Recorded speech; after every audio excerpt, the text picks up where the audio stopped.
it's been a while. In that time, I pissed off the man who ruined Twitter, disappointed loved ones, and almost made it into a Kotaku article. Today, we're trying a new format with an old goodie, Metroid Fusion, the second title I ever owned on my Game Boy Advance SP, rest in pieces. A title I feel is controversial in an already controversial Nintendo IP, reeled with risks and changes that often split opinions of those who enjoy Metroid. Is it an underrated masterpiece of Nintendo's masterclass 2D platforming, or is it a linear cash cow that fell short of prime expectation? Anyhow, I hope you come to enjoy the new format and the slow return to come see come saw content, as we dip into a franchise I love so very much out of order.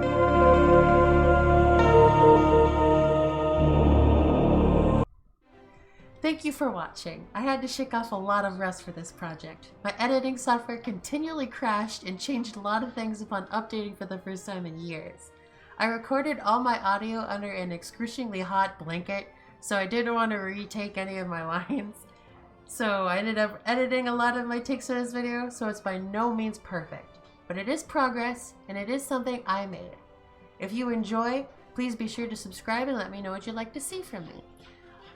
Big thanks to Kassil Credits for his music as seen throughout the video. I tried putting up little notations whenever his music is used. And a special thank you to my loved ones for giving me the gumption to get back off my ass to do something with myself. Thank you. On to the video.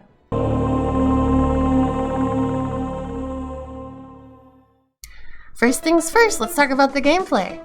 Metroid Fusion continues the tradition of the series, offering a mix of exploration, intense combat, and of course, that signature sense of isolation. The controls are tight and responsive, making Samus move and shoot with precision. Metroid has had a tendency to update its controls over time, and Fusion is no exception. The jumps, the movement, it's tight. Becoming the basis for Zero Mission, it was too satisfying to remove, creating the plot holes with Zero Mission's agility and the power grip. It reminds me a lot of the combo field adrenaline of the Mega Man Zero series. The addition of new abilities and enemies like the SAX keeps gameplay fresh, and the level design encourages exploration without feeling too overwhelming. The sense of progression as you unlock new abilities and uncover secrets is incredibly satisfying. Metroid has had a history of making exploration exciting and intense, while the GBA title is still not an exception. Containing some of the most tension and dread-filled moments in the franchise, it accompanies your newfound agility with danger. Now let's address the visual aspect. Metroid Fusion was originally released on the Game Boy Advance, and considering the hardware limitations, the developers did a fantastic job. The sprite work is detailed, environments are atmospheric, and the animations are smooth. If you're playing on the original hardware, the pixel art has a nostalgic charm. However, if you're lucky enough to experience it through an emulator or virtual console, the updated visuals add a modern touch without losing the essence of the original. The attention to detail in environments, from the eerie biological settings to the mechanical facilities, adds to the immersive atmosphere of the game, while still being one of the most colorful titles in the franchise. Even though graphics have come a long way since this title was released, it still amazes me how certain games' pixelated style can have so much translation so effectively with so little in comparison. All of this taking place in a vibrant, artificial environment creates an experience many won't forget, which makes me just think about how Fusion did liminal spaces before they were popular, adding to its creepy atmosphere. Metroid Fusion is not just about blasting through enemies. It also has a compelling narrative. The story follows Samus as she faces a new threat, the X-Parasites. The plot unfolds through well-crafted cutscenes and environmental storytelling. Samus's internal dialogue adds depth to her character, and the twists in the narrative keep you hooked from start to finish. After finishing many reviews of Metroid Fusion, many take the time to share how they dislike these moments. Considering what we'd get not long after, the disgraceful attempt at retelling Metroid Fusion that was Other M, turning Samus into an aggressive damsel in plot-based distress, I'm very happy that we did have these effective scenes with Samus, depicting her inner thoughts and intelligence.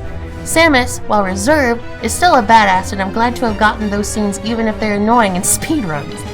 This little purple text box is who we should think of when we think of Adam, not that Michael Bay love interest who dies last minute as if we became attached to his persistent insecure commands.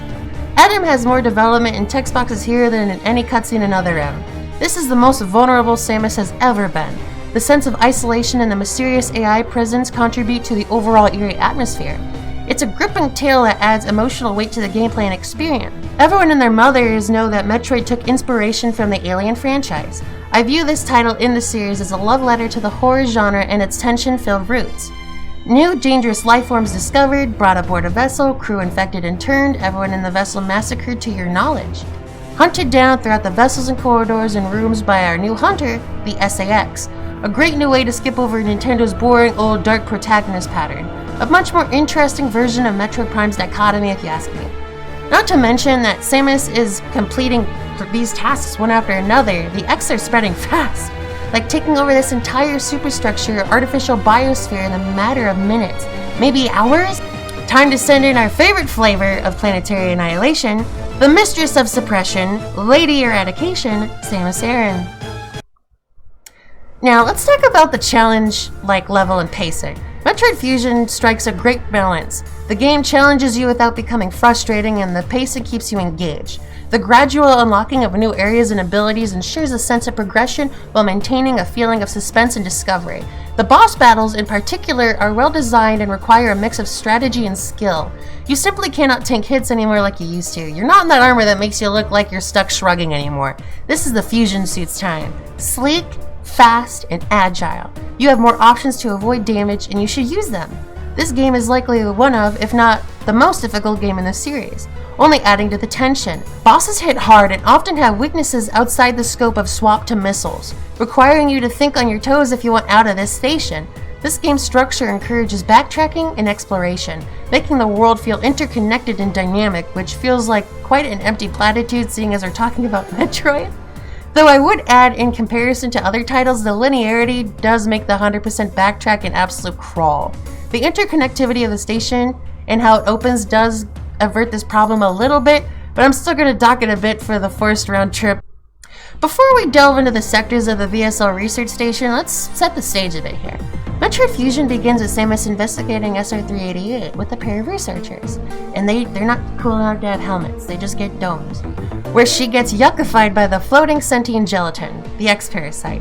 Returning to her ship, she set out to dock with the BSL research vessel she had accompanied, only for the X now within her nervous system forcing her to crash into a nearby asteroid belt. It almost makes me wonder if the X became aware of the threat she posed before attempting to remove her from the equation. Aboard the research vessel, infected by the deadly X-Parasite, Samus undergoes a drastic operation that fuses her suit with the parasite's DNA.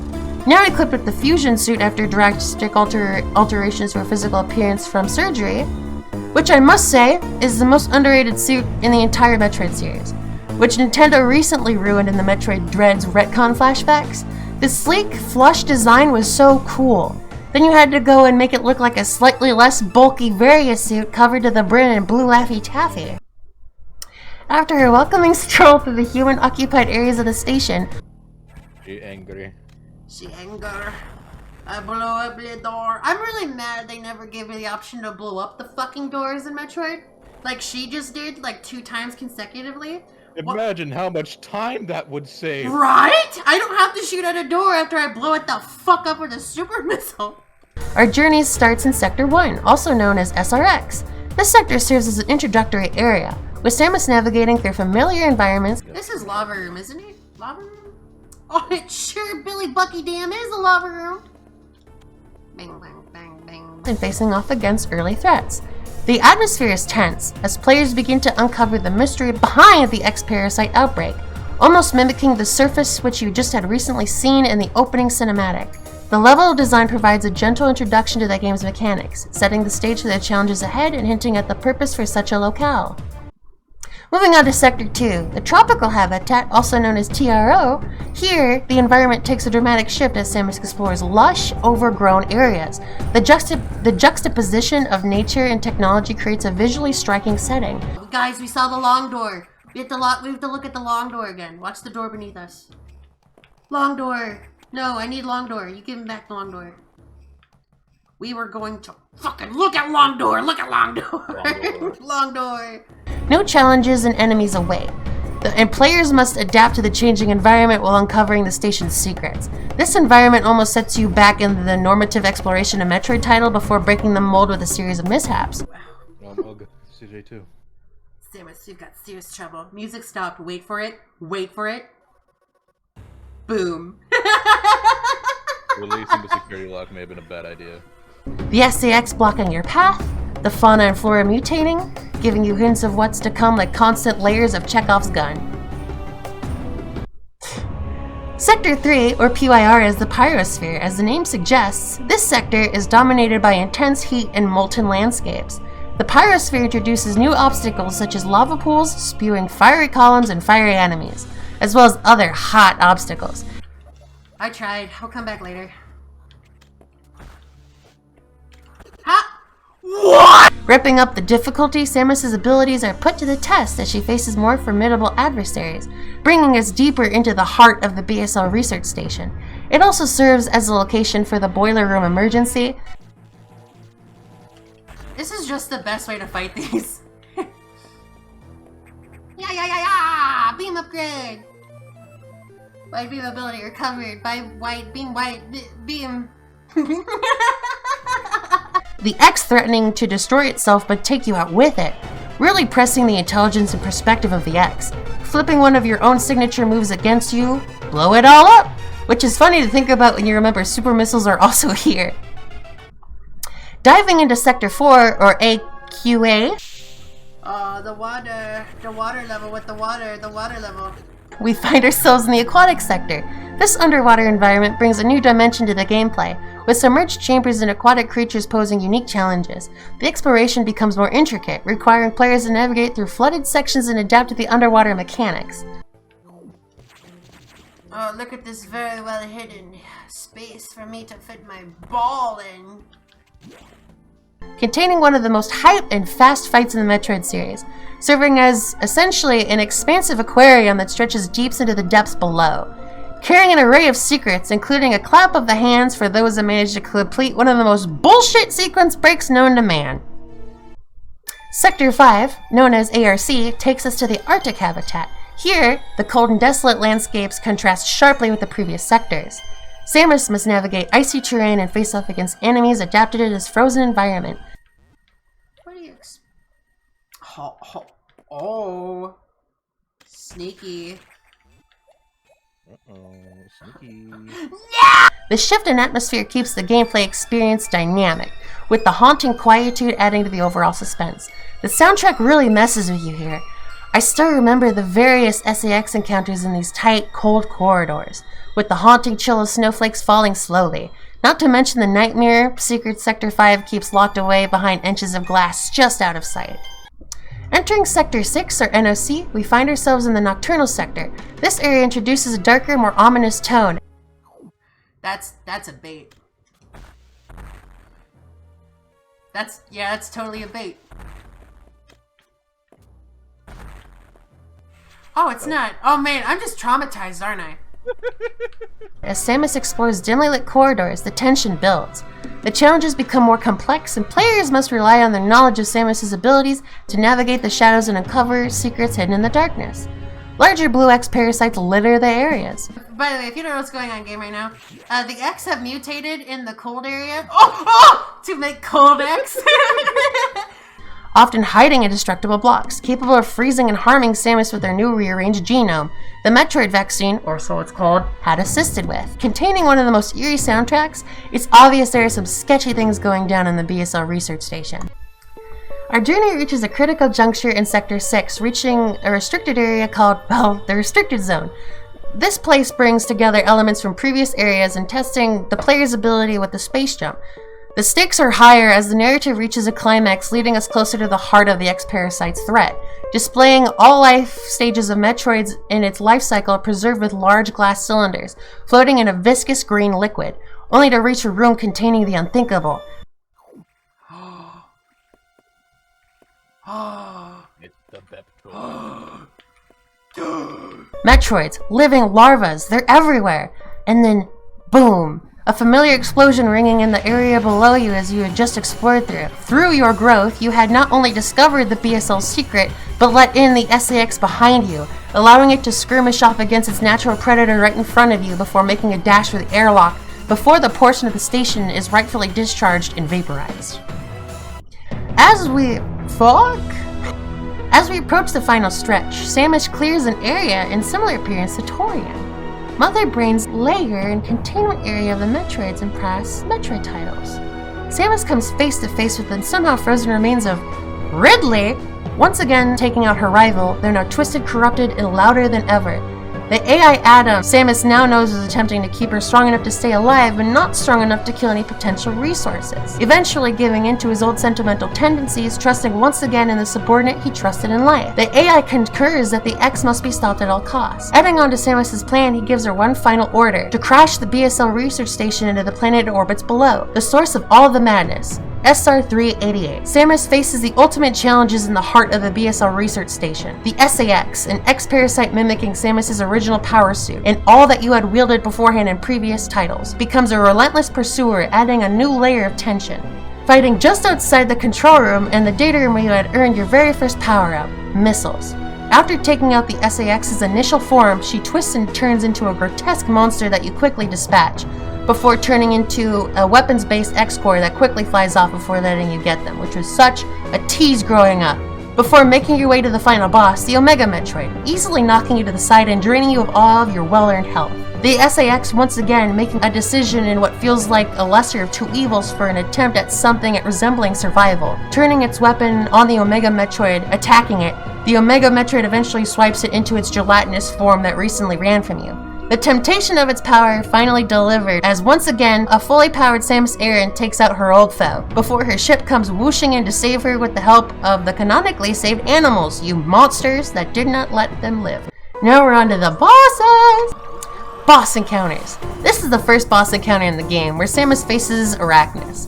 The battle serves as a tutorial, introducing players to the basic mechanics of Metroid Fusion and introducing the new gripping mechanic. The Arachnus, an X-parasite mimicking the original boss from Metroid 2 Samus Returns. This encounter is essential for establishing the game's premise and setting the stage for the events to come. Avoid the attacks by grabbing onto the ledges and fire rockets or beams into its soft belly. This boss intrigued me as a child. Ah! Oh, I thought I could jump over it. Sorry for yelling. Zazabi is a leech-like creature encountered in Sector 2 TRO. Samus faces Zazabi after finding her way through the area the SAX had locked her in. Zazabi is a high-jumping creature that if it lands on you will suck you in and slowly digest you. While in there, Samus is forced into the Morph Bomb mode, to where she can lay bombs to additionally harm the creature. It's definitely a preferred method to merely fire charge shots and missiles up through its mouth, because they're at its feet, because you're gonna take damage if you got sucked up in. I'm just gonna say it now, this boss looks very phallic. Yeah. Ceres, a serpent-like creature found in Sector 4 AQA, Samus confronts Ceres to obtain the Shine Spark. The battle with Ceres is fast-paced and requires precise timing. Falling in the water can be a severe detriment to you as Ceres and the Core X beneath move faster in water than you do currently. Stay on platforms and the ladders above. Charge shots can hurt Ceres' head, but otherwise missiles are your go-to.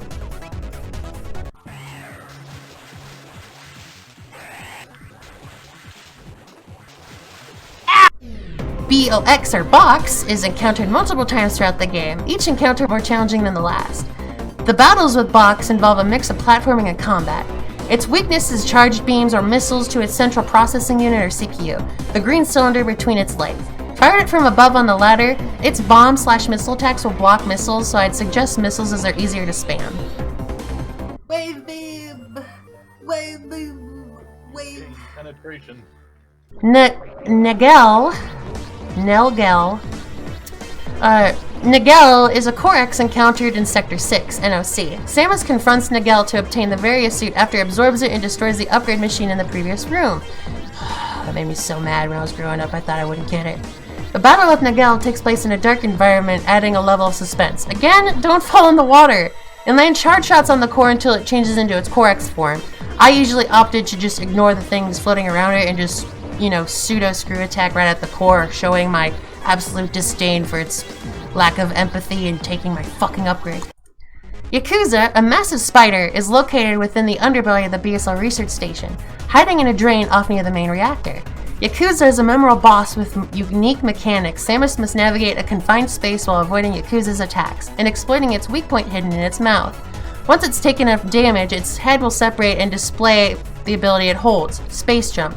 Merely hitting the head with a charge or shot missile will now harm it.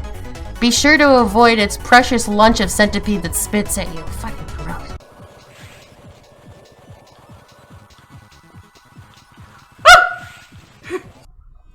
Notori. So, the auxiliary power is back on, but the main reactor silo is still offline. Remember the roots in the central reactor core and the ones all throughout Sector 2 now? Notori is the source of them. It's an Ultra Zodian statue. Find it and put it to rest. That's essentially what we gotta do here. When we get in the room, get to the rightmost platform and get to the left-hand side of it as far as you can go without falling into the nice, sucky plants that are awful. And crouch down so you can avoid the spores. From here, just lob him full of missiles till he gets to the second form. And now, spores are gone, so you can jump up and down on the platform to your will. And after you get that guy, he'll turn into his Carrier X form. Once those plants at the top break away, I have to start moving though. Okay, here it is. Oh no! No! No! No! Nightmare X. Remember that shadow you saw floating around in Sector 5 ARC and I made that shitty joke? It was Nightmare's shadow. He has caused too much destruction in Sector 5 ARC and it must be destroyed. Its location is unknown and everything's flooded now. Happy hunting. To begin the fight, you have to destroy his gravity manipulator. It's kind of in a weird spot. It won't turn on until it's damaged a bit. Either lay missiles into it while you can or use charge beam as it's a bit more of an option again. And then once that's knocked off, his face shield will come off and then just lay missiles into that and with charge shot. Why am I aiming up? Neo Ridley is facing the battles of Sector 1, SRX, in the secret Torian portion, towards the end of the game. This encounter is a recreation of Samus's previous battles with Ridley. The Neo Ridley battle serves as a climactic encounter tying back to Samus's history with Ridley. I would recommend charging your beam because missiles don't do nearly as much damage as your beam does at this point. It's way better. Use it.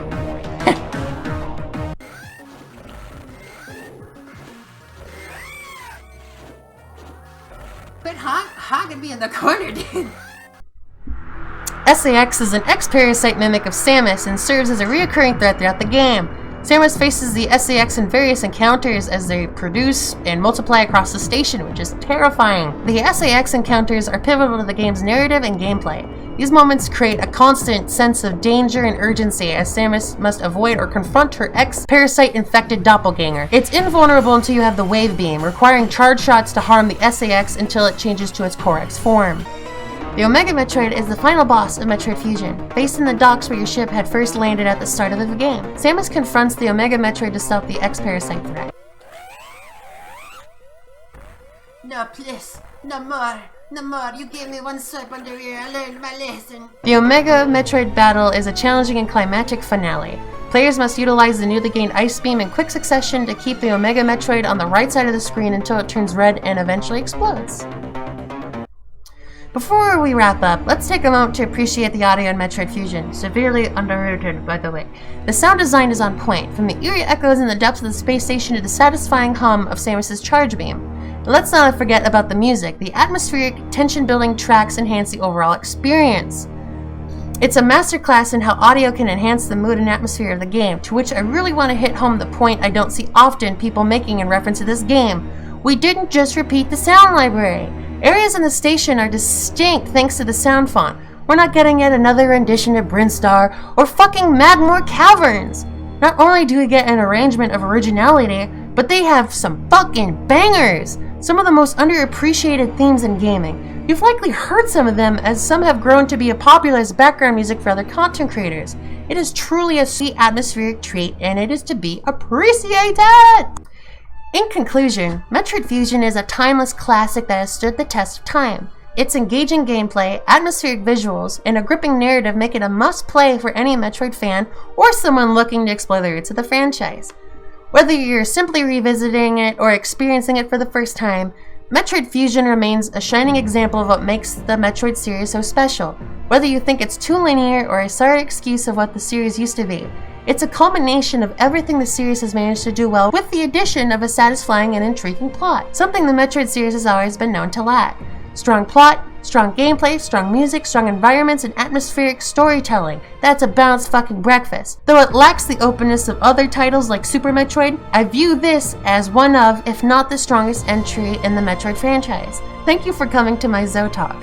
Thanks for watching. It's been a blast making something again, and I only hope to have your continued support, opinions, and more. See you next mission. Beam goes spready. This beam spreads me like it spreads cheese. Oh my god.